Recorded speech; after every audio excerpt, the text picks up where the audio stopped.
Ohio lawmakers are considering removing teachers from the Retired Teachers Pension Fund. The move comes after Attorney General Dave Yost accused the STRS chair of contract steering $65 billion of their assets to a company that lacks legitimacy and has backdoor ties. Columbus Bureau reporter Morgan Trow has been breaking new developments in this story all year. She tells us tonight lawmakers are now stepping in, setting up a meeting next week to discuss possible restructuring of the pension board.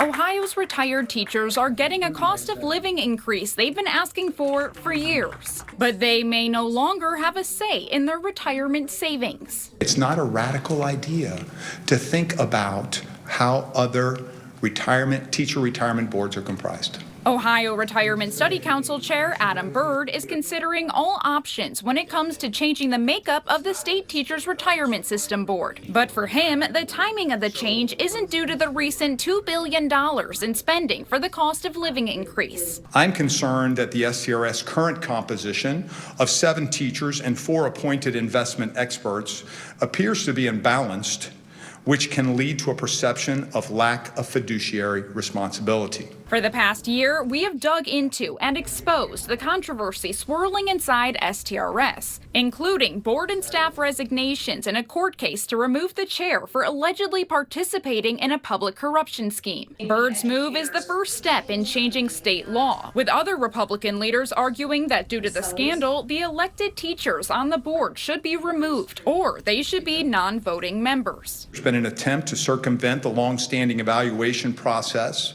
that STRS has for evaluating investment strategies. Retired teacher Robin Rayfield is also included in the investigation due to his close relationships and financial donations to board members. Rayfield says that the state's investigation is all a sham and a way to stop transparency. In the latest elections, a group of educators who want to reform the investment structure took control. It's clear that the folks in Ohio in power, they want more power.